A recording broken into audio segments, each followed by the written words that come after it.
Mohon maaf, Bapak-bapak dan Ibu-ibu sekalian, kami tentunya institusi Polri menolak kalau sampai ada usulan Polri berada di bawah Kementerian Khusus.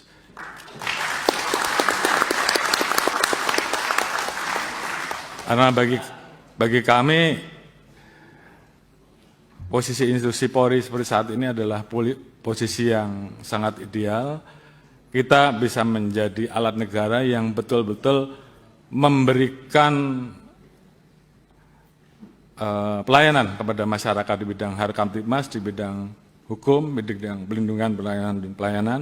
Di satu sisi kita betul-betul bisa berada langsung di bawah Bapak Presiden, sehingga pada saat Presiden membutuhkan kami, maka kami bisa bergerak tanpa harus ada kementerian-kementerian yang kemudian tidak mau, ini menimbulkan potensi matahari kembar menurut saya. Jadi kalau tadi saya harus memilih karena beberapa kali ada yang menyampaikan Kapolri sudah 5 tahun, kalau saya harus memilih, dan kemarin sudah saya sampaikan, bahkan ada beberapa orang yang menyampaikan ke saya lewat WA bahwa mau enggak Pak Kapolri jadi Menteri Kepolisian. Dalam hal ini saya tegaskan bahwa di hadapan Bapak-bapak dan Ibu-ibu sekalian dan seluruh jajaran bahwa saya menolak polisi di bawah kementerian.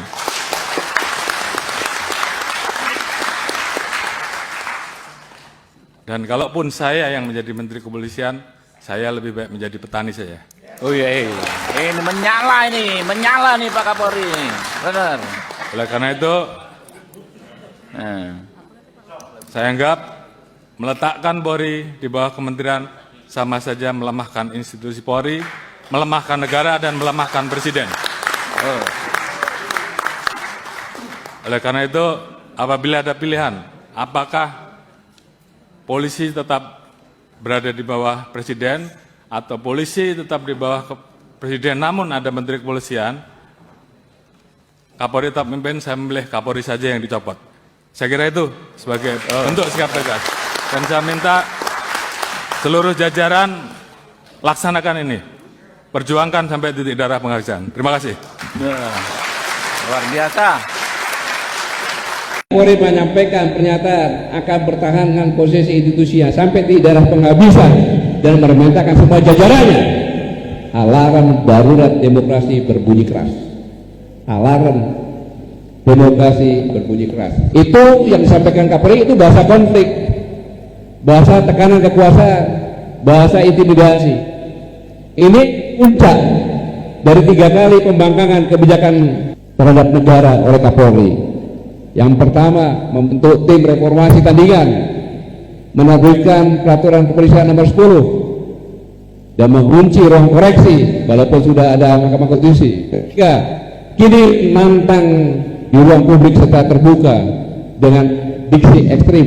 Ini sinyal bahaya bahwa disiplin konstitusi sedang diuji secara terbuka. Pertanyaan sebenarnya, tantangan itu ditujukan kepada siapa sih? Iya dong, dia menantang kan? Tantangannya kepada siapa? Pertanyaan mendasar yang tidak berhindar harus dijawab itu. Siapa sebenarnya tantangan Kapolri? Artinya Kapolri sedang menguji batas kewenangan Presiden sebagai memegang mandat konstitusional tertinggi. Pesan implisitnya jelas kepada Presiden, jangan sentuh struktur Polri. Pernyataan ini menciptakan tekanan simbolik pada Presiden. Dan ini saya sampaikan, saya lulusan Akademi Militer, Sigit juga sama-sama pernah di Akademi Militer. Sebagai seorang Kapolri, pernyataan ini, pembangkangan ini merusak institusi Polri yang sama-sama kita cintai oleh satu orang yang namanya Sulistyo Sigit. Saya katakan di sini bahwa saudara Jenderal Polisi Sulistyo Sigit tidak beretika, bahkan cenderung kurang ajar. Tidak pada tempatnya seorang Kapolri bicara seperti itu. Dia kira, Sigit kira Pak Prabowo itu boneka yang bisa dia timang-timang, tidak punya mata, hanya gambar mata, tidak punya telinga, tidak punya mulut, semaunya dia berbuat. Kurang ajar ini namanya. dan Jenderal Polisi Listio Sigit sudah melakukan pengkhianatan bersama-sama dengan anggota DPR terhadap presiden dan terhadap negara.